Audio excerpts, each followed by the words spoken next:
Haters and gentle friends, welcome to That Final Girl Life. It's your favourite final girl here, taking you through the horrors and out the other side to find out what life is really like after the movie ends. I can't believe I need to say this, but apparently it's the whole thing now. I am an actual real live human being, not an AI. I physically write all my scripts. I watch the movies at least twice before I do an episode on them. Any resources I use, like other people's articles, which I've found helpful, will be in the show notes. In this episode, we'll be discussing the dark academia horror As Above, So Below, and its tenacious final girl, Scarlett. Please be aware that there will be spoilers throughout the episode. In this episode, I'll be talking about sibling death, grief, suicide, parent death, therapy, climbing through small spaces, skeletons, the occult, re-traumatization, and of course, PTSD. Ready?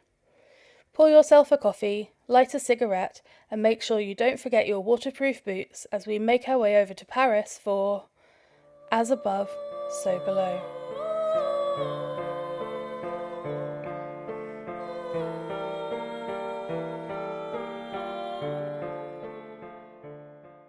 Both thematically and in terms of storyline, this movie shares a lot with The Descent, which we covered in episode 3. But whereas The Descent's cave metaphor was about dealing with the depths of grief, As Above, So Below has more of a therapy vibe in general. When working with people who have deeply embedded trauma, one of the things that feels most unfair to me as a therapist is that we have to really engage with that trauma in order to process it and get it to stop taking up quite so much space in our lives. I call this work getting in the pit, and As Above, So Below is essentially a horror movie version of that exact thing. The story follows Scarlett Marlowe, Scarmar? A multilingual polymath professor who is following in her archaeologist father's footsteps as she tries to locate the Philosopher's Stone. The search leads her to the catacombs which lie under the streets of Paris. Millions of people were buried there, and it's now a cave system filled with skeletons. You can go on tours. I haven't been, but I'd love to go, although I doubt it's wheelchair accessible, but it's also notorious for illegal raves. Scarlett, realising the Philosopher's Stone lies somewhere inside the catacombs, finds a guy called Papillon who can help her get down there. Along with her friend George, cameraman Benji, and Papillon's friends Suxi and Zed, she heads down into the underground system to try to find the stone. The therapy metaphor is pretty heavy-handed. Each person in the group has something they need to face up to. For Scarlett, it's her dad's suicide and her guilt at not picking up the phone the night he died. For George, it's not having been able to save his little brother from drowning, and so on. These show up in various different forms while the group are making their way through the caves, often as hallucinations of various types. There's actually a psychological theory which maps onto this movie pretty perfectly, and it happens to be one I've been looking at anyway recently for my PhD. I'm currently working on a chapter about the concept of the uncanny, which is one of the reasons I've been watching so many horror movies, or at least it's an excuse I'm using. The word uncanny is used in lots of different ways, the most famous currently being the concept of the uncanny valley, which refers to the feeling you get when you look at someone and you're not sure if they're human or some kind of AI or robot. Obviously, that's very relevant in today's world. But before the uncanny valley, psychologists and philosophers were already talking about uncanniness, what it is, how it shows up for people, and what impact it has on us. In psychoanalysis, the uncanny is understood as something that arises from a person's unconscious mind. Sigmund Freud's theory was that people got uncanny feelings when they were reminded of something they had repressed. This could be a belief, a memory, all sorts of things. Repression refers to what happens when we push something down so that we no longer know that we know about it. Sometimes we can do this deliberately, for example, if we have a really traumatic experience and we want to never think of it again. Sometimes it happens without us even knowing. Sometimes it might be something we think we've grown out of, like a belief in dolls coming to life, which is one of the things Freud talks about in his 1919 paper on the subject. Freud says that an uncanny feeling means we're being reminded of something that we can't quite remember. This means that the feeling is sort of familiar and unfamiliar at the same time.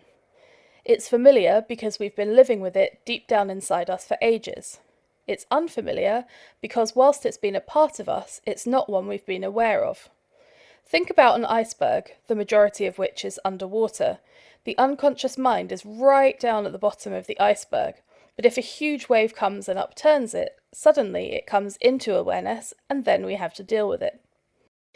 The experiences the group have in the catacombs in As Above, So Below are uncanny. The difference between uncanniness and straight-up fear is that uncanny things don't quite make sense. You can't immediately categorise them. So whilst being chased by an axe murderer, for example, is terrifying, it's not uncanny because you understand what's happening. By contrast, the things that happen in the catacombs don't always make a lot of sense. Early on, the group stumbles across Papillon's graffiti tag, even though he insists he's never been in this part of the tunnels before. He seems weirded out by this, but they chalk it up to a copycat and move on. Then they come across an old piano. George says it looks just like the one he and his brother used to play when they were kids. He used to play My Bonnie Lies Over the Ocean, he explains, but the A4 key was broken, so he could never play the highest note in the song. As he picks out the tune on the keys, he finds that the A4 key on this piano is broken too. What is going on? That's the uncanny part. It's both familiar and unfamiliar, explicable and inexplicable. The group know it's a piano. They understand that the A4 key is broken, but the familiarity of it being here in the catacombs is what's weird, and the weirdness is what makes it scary. As they carry on through the tunnels, similar things happen to all of them. Some of them don't make it out alive. Suxi is killed by a previous friend they unexpectedly stumble across who's been living down in the tunnels. Benji dies after a woman he's seen over and over again throughout their journey suddenly appears in front of him, and he falls down a deep hole and dies on impact. At one point, the remaining friends come across a burning car with a person inside it. This is Papillon's trauma. He didn't save his friend. Some kind of force sucks him towards the car, which disappears into the earth along with Papillon himself. The only remaining part of him are his legs sticking up from the ground. In other words, some of them are killed by their trauma. Some of them don't manage to make it through. It's too much. And, like we've discussed in a couple of our previous episodes, that is in fact pretty realistic. I set up this podcast to talk about what life is like for final girls after their movies end, but the reality is that some of us are killed by the events that happen to us, even if it's not during the initial impact itself. I will probably eventually be an example of this.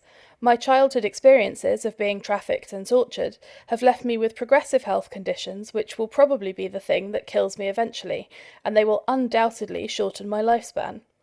It's weird to think that you can be murdered by someone years after they actually committed a crime against you, and yet it's true.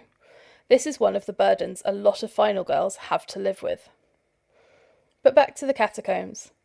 Some of the group don't survive, but 3 of them do. Scarlett herself, her friend George, and Zed from Papillon's group. All 3 of them have to face up to their trauma before they can get out of literal hell, which they've crawled into during their search for a way out of the tunnels. One of my favourite concepts of the uncanny, because I really relate to it, was described by Jonathan Lear in 2011. In his book A Case for Irony, he talks about what he calls the ironic uncanny, which is similar to the Freudian psychoanalytic concept, but differs in how a person ends up resolving it. Like I mentioned earlier, Freud says that feelings of uncanniness essentially rise up from within us. They happen because something reminds us of a concept or memory which is held in our unconscious. Once it's surfaced, though, Freud doesn't say much about what happens to our relationship with the uncanny phenomenon. Once we've worked it out and explained it, he seems to imply, that'll do. Lear disagrees, and I think his explanation really speaks to what uncanniness even is. He says that the important part of resolving uncanniness is not about explaining it, but about how it changes our lives. Let's take an example from the movie to illustrate this. We know from early on in the film that Scarlett's dad died by suicide. One of the first things that happens to the group in the catacombs is that they hear a phone ringing. Scarlett, against everyone's advice, goes and answers it. "Why won't you talk to me, Scarlett?" asks a distorted masculine voice. "Who is this?" she asks. "Why won't you talk to me? Who is that? You shouldn't be here." And they hang up. As soon as the phone rang, Papillon provided an explanation for it. The phone company used to run lines down through here, he says, although it's still surprising that any of them work so many years later. We're not told whether Scarlett realises at this point that it's her dad on the other end of the phone, but I would assume she probably does. For Freud, this would pretty much resolve the issue. She knows it's a phone, she knows her dad is somehow calling her down in the catacombs, even though he's dead and no one knows she's here. Freud might say that Scarlett has had to change her views on whether there's life after death, and whether the dead can communicate with the living. But once she's done that, in Freud's view, she's pretty much free of any further uncanny feelings. It's a very empirical kind of worldview. If you find evidence that goes against your beliefs, it might feel weird at first, especially if it makes you consider beliefs you previously held but don't anymore. But then the uncanniness stops, because now, if Scarlett gets another ghostly phone call, she knows what's happening. Lear, on the other hand, requires something a bit more for his version of the uncanny. And actually the film itself seems to agree with this. The group hears the phone ringing. That's kind of uncanny in the first place. Scarlett picks it up and hears a voice on the other end. That's also uncanny. The voice belongs to her dead dad. Triple uncanny. I think Lear would say, though, that it's still uncanny even when she's spoken to her dad for a couple of reasons.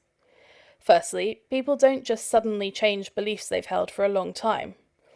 Yes, she now has experiential evidence of life after death because a ghost has spoken to her, but it'd still feel weird. It's not something she's used to. But, both more deeply and more subtly, in order for Scarlett to resolve her uncanny feelings, her relationship with what is happening has to change. She has to face up to the uncanniness. She has to, in my own therapy terms, get in the pit. Crucially, in Lear's version of uncanniness, the actions a person takes can remain exactly the same.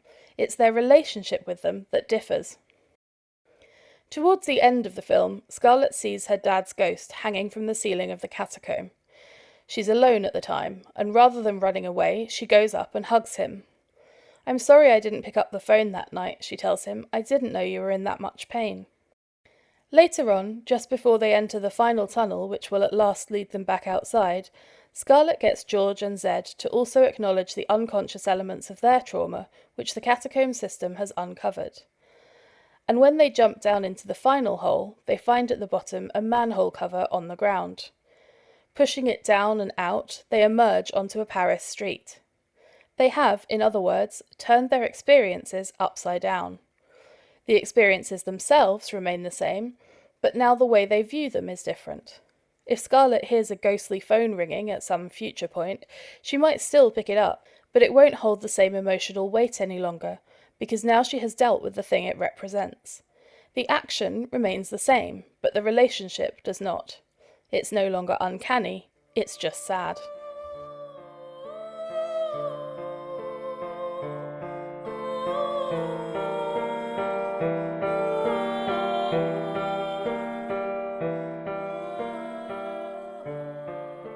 But this podcast is also about how final girls survive after the ends of their movies and how their lives are changed as a result. We've talked about a psychological interpretation of the film, and that's worked out well for Scarlett. She's faced her trauma and come out the other side, changed but the same. What if the events of the movie were real, though? What if the monster wasn't trauma? What if all the things actually happened? Well, in that case, Scarlett has just emerged from the catacombs following the deaths of several people. She's going to face some legal action for sure, though probably about being in the catacombs illegally in the first place, rather than for the deaths of her friends. However, she's also found the Philosopher's Stone, so she's going to be an academic hero. But the way she found it was incredibly fucking hard. She lost people along the way. You might even say she sacrificed them. She's going to be dealing with some pretty intense guilt, and any feelings of joyous ecstasy she might have had about finding the stone are going to be tempered at best. One of the hardest things she'll have to live with is needing to speak about the stone over and over again. This will undoubtedly be the biggest achievement in her life, and yet it will be tinged with more than a small amount of trauma. She's going to have to revisit those caves, metaphorically for sure, but possibly also literally, over and over again as the discoveries she's made are studied and researched and reported on. Some people are going to hate her. She's going to end up a bit of a divisive character in the academic community, with some blaming her for the deaths of her friends and hating how she went about finding the stone, and others holding her up as some kind of paragon of academic tenacity. That's a weird place to live, and it's one that doesn't allow for much humanity. Whether you're reviled or put on a pedestal, you're being objectified. And when there's law around you, people treat you weirdly. She'll probably be excluded from things, not only by the people who hate her, but also by the ones who think she's amazing. Scarlett seems like an extroverted type who enjoys being around people, so this new kind of objectified relationality will be difficult to adjust to. Luckily, she still has George, and presumably some of her previous friends. At the beginning of the film, we met her friend Reza, who helps her get into an Iranian cave system where she finds the Rose Key, which is what allows her to then find the Philosopher's Stone. We learn that Reza knew her father before he died. In fact, he warns Scarlett against following in her father's footsteps, saying it will drive her mad. I think she might go back and stay with Reza and his family for a while. The Iran of this movie seems like a good place for someone to hide out. She could avail herself of Reza's hospitality and still work on her papers and things while she gets over the events that happened in Paris. She might go back to being a professor again, but it'll be hard for all the reasons I've already mentioned. She'll have a mythos surrounding her which will make teaching a challenge, but perhaps she'll do it anyway.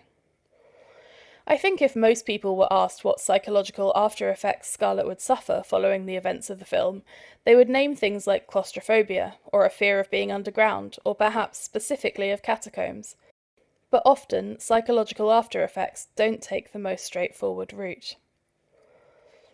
Because the film is so heavy-handed with its trauma metaphors, we can safely say that even if events play out exactly as they did on screen, Scarlett has still dealt with her dad's death in a way she hadn't at the beginning of the movie. But now she has new deaths to feel guilty about too, and it's a bit more difficult to say she has no fault at all in these ones, because she persuaded everyone to go down there in the first place. Sure, like George and her therapist will probably point out, the others were adults who were capable of making their own decisions, but an amount of guilt about their deaths would be completely normal. Scarlett might not be able to let it go, though. One of the things I wrote in my notes while I was watching the film was what makes some people up for this shit. Because Scarlett is well up for diving into the depths of her trauma and crawling around in its bones. A lot of people wouldn't be. Even if we take a literal reading of the film, she's up for putting herself in risky situations in the name of academia. When the movie opens, when she's in Iran heading for Reza's house, we learn that the caves in which she finds the Rose Key are going to be blown up at sundown. Scarlett reaches the entrance to the caves minutes before this, and while Reza retreats back inside like a sensible human being, Scarlett stays so long that she ends up being impacted by the blast. She does manage to make it out, obviously. There wouldn't be a film if she didn't, but it could easily have gone the other way. We could perhaps assume that it's partly guilt about her father's suicide that prompted Scarlett to risk her life in Iran. But when she's back in Paris, she's not just risking herself, but other people. She has this kind of reckless daring which is simultaneously appealing and off-putting. George ends up down in the catacombs with her, even though he specifically mentions his fear of being underground and says he absolutely won't be going down there. The others are, at various points, also drawn along by her current. The thing is, though, that not everyone can manage the same level of risk, or indeed trauma if we're reading the film metaphorically.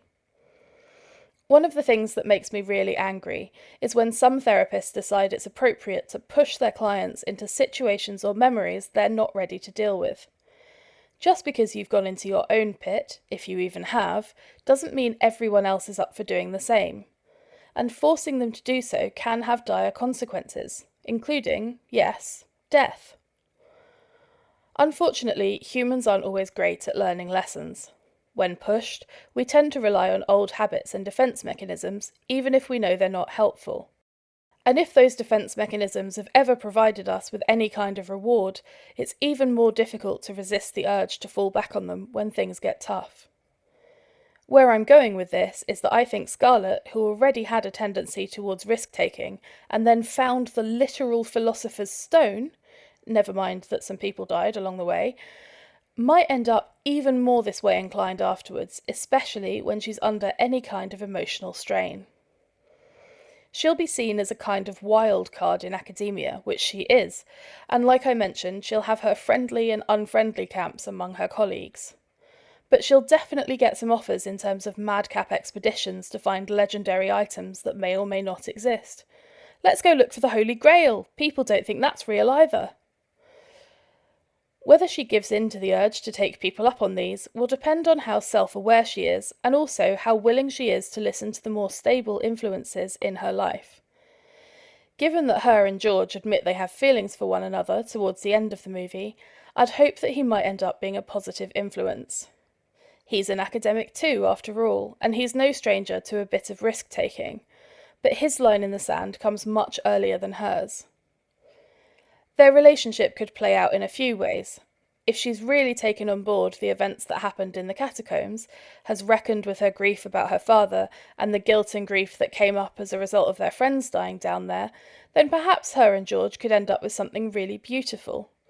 He could stabilise her more radical tendencies, she could push him to explore outside of his comfort zone. Both of those can be really good things. But she hasn't just lost a friend down in the tunnels. She's seen 3 people die and been unable to save them despite her best efforts. And she led them down there in the first place. That is a huge, compounded trauma on top of the fact that she was already dealing with her dad's death to begin with, and also she's now got the fame, notoriety, and massive adrenaline rush that come with her success. It would take a particularly special set of circumstances to allow Scarlett not to fall back into her old habits then. Which means that whilst things with George might start out well enough once they're back above ground, she'd be pretty likely to soon start acting out. Probably she wouldn't even tell him, certainly not if the first time he's unsupportive of her plans. So maybe she'll go away on business trips, which are actually crazy, life-threatening adventures. Maybe she'll join a team set up to study the weird cave creatures from the descent. Maybe she'll get into a submersible and dive much deeper into the ocean than she probably should. Because it's not only other people that people have affairs with. Scarlett, by all accounts, is in love with her work. Obsessed with it, and one of the reasons she loves it is the risks it requires her to take. That's not a despite for her, it's a because of. So whilst another archaeologist might be saying they're on a dig abroad when they're actually fucking their side dish in a hotel room, Scarlett might well be saying she's presenting at a conference when she's actually down a mine shaft. But secrets have a way of coming out, and George would eventually learn the truth, and he would feel betrayed. If she's followed this path, she's not going to want to admit that she's in the wrong.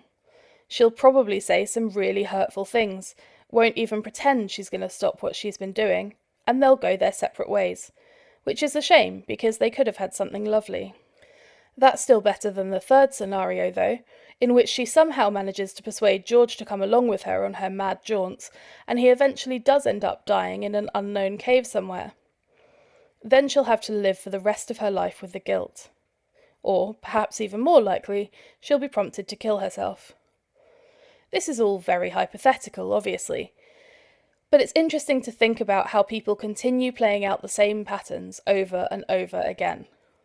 What it is that eventually stops them, if anything ever does, differs massively from person to person. Maybe the deaths in the catacombs are enough to turn Scarlett a bit more moderate. Maybe it happens when she sees how much her recklessness affects her relationship with George. Maybe she never stops, carrying on as our intrepid explorer right up to the very end. She might also be pulled down this path by the temptation of having something that's fully hers. She found the Philosopher's Stone for her dad, really. That was his dream. So whilst she'll get the credit for it, she might feel like she wants a discovery all of her own. She'll start looking into things that haven't yet been discovered, things that could change the world. The Holy Grail, like I mentioned, is an option, but so are lots of other things. She's obviously an intellectually intelligent woman, and we know she's already done a bunch of degrees, even though she's still pretty young. She might, therefore, go back to uni and study something to do with quantum physics, for example, since that attracts a similar kind of fringe element to archaeologists who look for philosopher's stones. And while she's searching for quantum phenomena, she'll be fed all sorts of weird shit by the various algorithms that run our lives these days. People often express surprise when so-called smart people fall for strange and unlikely theories, but really it has nothing to do with intelligence.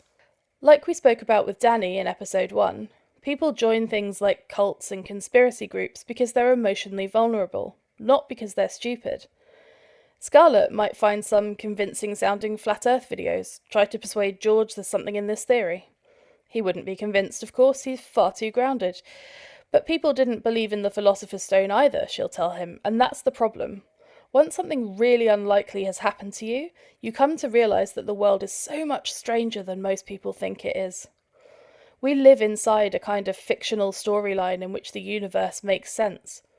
We do that because we have to. I have to believe that the sun will rise every morning, because otherwise I'd go mad with the uncertainty of not knowing what might happen at any given moment.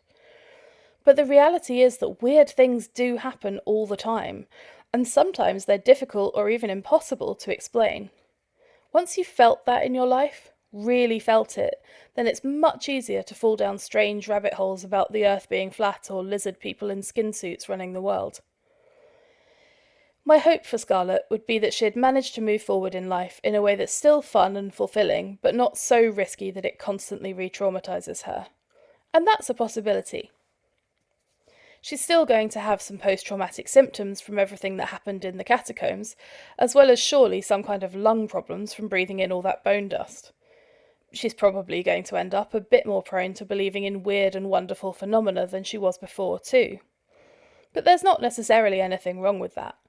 So much of psychological health is about maintaining a balance so that our personality quirks and defence mechanisms work for us, rather than doing away with them entirely. But what do you think? As Above, So Below was directed by John Erick Dowdle and came out in 2014. Our final girl Scarlett was played brilliantly by Perdita Weeks. You can follow the podcast on Instagram at ThatFinalGirlLife, or support us on patreon.com/ThatFinalGirlLife.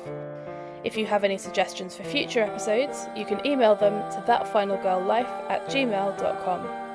Thank you for listening, and until next time, remember, the horrors persist, but so do we.